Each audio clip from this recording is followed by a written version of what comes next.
एक बंदे ने $200 भेज दिया, एक बंदे ने 400 पाउंड भेज दिया। छोटा छोटा हिसाब तो आप मुझसे भी मांगे ना, तो मैं अपने बिजनेस में आपको इस तरह के छोटे छोटे हिसाब दे नहीं सकता। जो नवाज शरीफ का केस है वो उल्ट है कि यहाँ के पैसे आपने बाहर जाके इन्वेस्ट किए और वो मुल्क को नुकसान पहुँचा उस चीज़ का। आप समझते हैं कि पैसे अंदर लाना बेहतर है कि पैसों को बाहर लेके जाना बेहतर है? इस बात का मुझे आप जवाब दे दें। सर, दोनों सूरतों में कानून की खिलाफ वर्जी तो की गई है।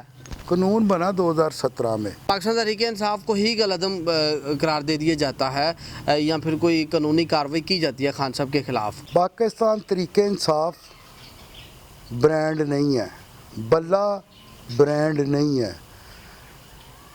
ब्रांड सिर्फ एक शख्स है जिसका नाम है इमरान खान। अस्सलाम वालेकुम नाज़रीन, न्यू टाइम्स पाकिस्तान से मैं हूं आपका होस्ट चौधरी मोहम्मद अवैस। नाज़रीन, इस वक्त मैं मौजूद हूँ सियालकोट NA67 की यूनियन काउंसिल मुबारकपुरा में। मेरे साथ यहाँ पर मौजूद है सीनियर रहनुमा पाकिस्तान तहरीक-ए-इंसाफ यूनियन काउंसिल मुबारकपुरा जनाब सुहेल महमूद उमर साहब। उनसे आज गुफ्तगू करेंगे हम कि पाकिस्तान तहरीक-ए-इंसाफ के ख़िलाफ़ चीफ़ इलेक्शन कमिश्नर ने 3 रुकनी बेंच की सरबराही करते हुए ममनुआ फंडिंग साबित की है पाकिस्तान तहरीक-ए-इंसाफ के ख़िलाफ़। तो इसी हवाले से आज सुहेल साहब के साथ गुफ्तगू करेंगे कि अब फर्दर क्या होने जा रहा है और साफ़ चली, शफाफ चली, तहरीक-ए-इंसाफ चली। इस फैसले के बाद तहरीक-ए-इंसाफ की जो इलेक्शन कैंपेन है उसको कितना डंट पड़ेगा? जी अस्सलाम वालेकुम। जी वालेकुम सलाम, कैसे हैं वैस भाई? अल्हम्दुलिल्लाह, अल्लाह का बड़ी फजल है। सुहेल साहब, ममनुआ फंडिंग केस का जो फैसला आया है वो सारे का सारा तहरीक-ए-इंसाफ के ख़िलाफ़ आया है, ममनुआ फंडिंग साबित हो चुकी है। अब आप लोगों का क्या कहना है इसके ऊपर? मैं सबसे पहले आपका शुक्रिया अदा करता हूं कि आपने अपने कीमती टाइम से हमारे ख्यालात के लिए टाइम निकाला और आप यहाँ तशरीफ़ लाए। बात यह है कि इमरान खान एक ऐसा ब्रांड है पाकिस्तान में जो कि किसी के कहने पे या किसी तरीके से भी इसको लेट डाउन नहीं कर सके।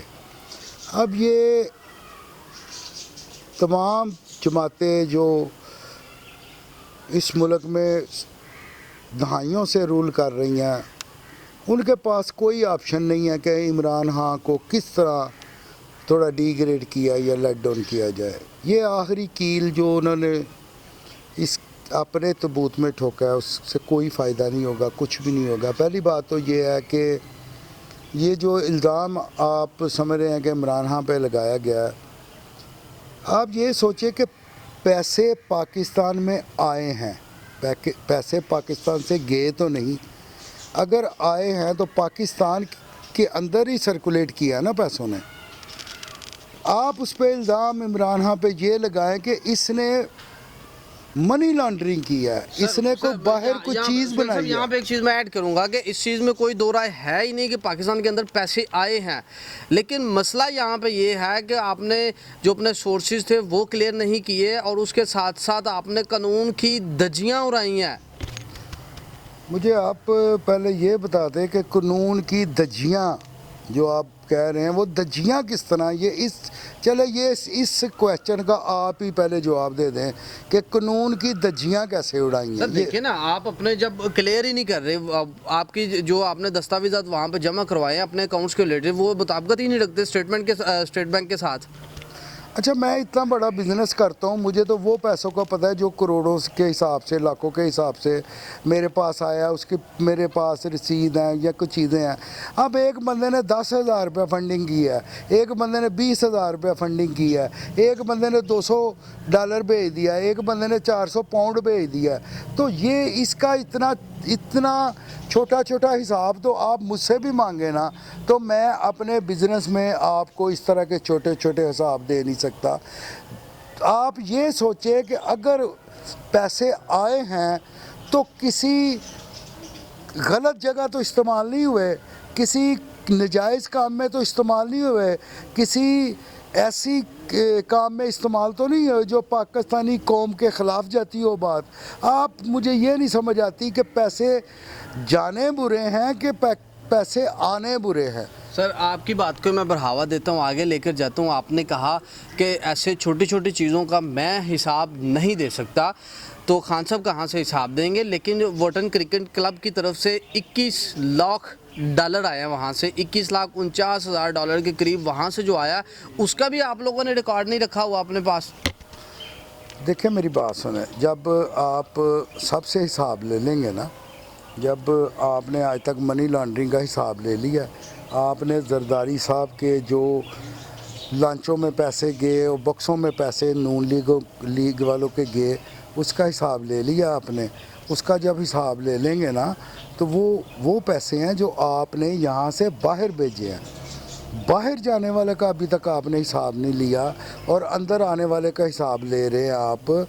ये तमाम चीज़ें जो है ना स्टैटिक स्टंट हैं पीडीएम के, कि आपने नाहल किया नवाज शरीफ को, आपने नाहल किया जहांगीर तरीन को, अब आप इमरान खान को भी नाहल करने के अगर चक्कर में हैं, वरना मुझे खुदा के घर में उम्मीद है कि इसको कुछ नहीं होना, ये उस तरह का केस नहीं जैसे उनके, कि ताकि इसको बराबर ला के ना उनको भी नाअहली से निकाला जाए, जहांगीर तरीन को भी निकाला जाए और इसको भी निकाला जाए, ताकि राख हमार की जाए आप नवाज शरीफ की, जहांगीर तरीन की, तमाम के को इस केस से निकाल के तो इलेक्शन के जो करीब इनको क्लियर कर दिया जाए। सर क्या आप समझते हैं कि उस वक्त नवाज शरीफ साहब का जो फैसला हुआ था वो गलत हुआ था?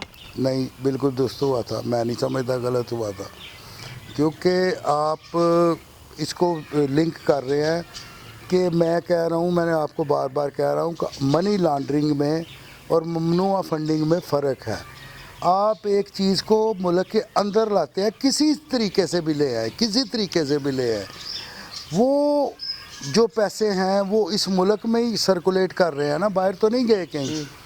और जो नवाज शरीफ का केस है वो उल्ट है कि यहाँ के पैसे आपने बाहर जाके इन्वेस्ट किए और वो मुल्क को नुकसान पहुँचा उस चीज़ का। आप समझते हैं कि पैसे अंदर लाना बेहतर है कि पैसों को बाहर लेके जाना बेहतर है? इस बात का मुझे आप जवाब दे दें। सर दोनों सूरतों में कानून की खिलाफवर्जी तो की गई है। कानून बना 2017 में ये वाला, और 2017 से पहले जो किया गया। लेकिन सर मैं इसमें एक चीज़ मैं ऐड करना चाहता हूँ कि 2017 के अंदर जो कानून पास हुआ है वो ये हुआ है कि आप किसी गैर मुल्की कंपनी से फंडिंग लेकर सियासत नहीं कर सकते। लेकिन उससे पहले ये कानून मौजूद था कि जो आप फंडिंग लेकर आ रहे हैं उसका रिकॉर्ड होना चाहिए। मेरी बात सुने, ये रिकॉर्ड जो है ना मेंटेन करना है, जो भी इमरान खान के हॉस्पिटल के या नमल यूनिवर्सिटी के या जो भी इसके जो इसको फाइनेंस को मेंटेन करते हैं उनका काम है। उनसे अगर क्लैरिकल कोई मिस्टेक हुई है या वैसे मिस्टेक हुई है तो मैं समझता हूँ कि उसको दुरुस्त कर लेना चाहिए, रिकॉर्ड मेंटेन कर लेना चाहिए, उनको मौका देना चाहिए कि साहब अगर पाकिस्तान तहरीक इंसाफ को ही गलतम करार दे दिया जाता है या फिर कोई कानूनी कार्रवाई की जाती है खान साहब के ख़िलाफ़, तो आपका क्या ख्याल है इसके बारे में, कैसा होना चाहिए? देखिए मैं आपको एक बात बता दूं, पाकिस्तान तहरीक इंसाफ ब्रांड नहीं है, बल्ला ब्रांड नहीं है। ब्रांड सिर्फ एक शख्स है जिसका नाम है इमरान खान। आप इनकी जमात पे पाबंदी लगा दे, आप इनका निशान चेंज कर ले, जब तक इमरान खान ज़िंदा है, इमरान खान ब्रांड है, ना तहरीक इंसाफ ब्रांड है, ना बल्ला ब्रांड है। सर इससे कोई इलेक्शन कैंपेन में कोई डंड पड़ेगा आने वाले दिनों में? सोचे भी ना, आप जूं उस बंदे को तंग करेंगे, उसको दीवार पे लगाने की कोशिश करेंगे, दीवार की तरफ मुंह करने की उसकी कोशिश करेंगे, वो शख्सियत है, वो आवाम के दिलों में मज़ीद राज करेगा। और मैं दावे से कहता हूँ कि उसकी पॉपुलैरिटी में इजाफ़ा होगा, उसकी पॉपुलैरिटी कम नहीं हो सकती। जो टैक्टिक स्टंट इन्होंने करने हैं ना कर ले। आप मुझे ये बता दें, पाकिस्तान की पूरी तारीख में एक तरफ 13 जमातें, एक तरफ तनहा अकेला आदमी जिसके पूरे अदारे ख़िलाफ़ हों, जिसके पूरा निज़ाम ख़िलाफ़ हो, और वो फ़र्द वाहिद। मैं सलूट करता हूँ अपनी इस कौम को, इस आवाम को। ज़िमनी इलेक्शन में कभी भी इतने तादाद में लोग निकले हों जो मज़दूर हों, चल ना सकते हों, वो भी वोट देते हैं।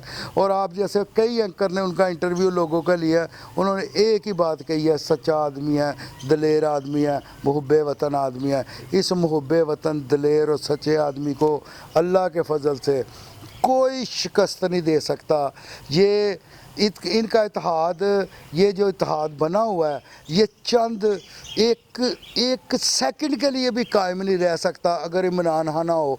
जब तक इमरान खान जिंदा है, इनका इत्तेहाद कायम जी रहेगा। बहुत शुक्रिया जी। नाज़रीन, ये हैं सुहेल महमूद उमर साहब, आपके साथ गुफ्तगू कर रहे थे। उनकी गुफ्तगू आपने सुनी है। वो ये कह रहे हैं कि इससे पाकिस्तान तहरीक इंसाफ की जो कैंपेन है उसको ज़रा बराबर भी डंट नहीं पड़ेगा, बल्कि इसके बारे में सोचे भी ना। लेकिन अल्टीमेटली देखना यह है कि सुप्रीम कोर्ट ऑफ पाकिस्तान इसके ऊपर क्या फैसला सुनाने जा रही है अपना। इसी के साथ ही अपने मेज़बान चौधरी मोहम्मद अवैस को न्यू टाइम्स पाकिस्तान की स्क्रीन से इजाज़त दीजिए। अल्लाह हाफिज़।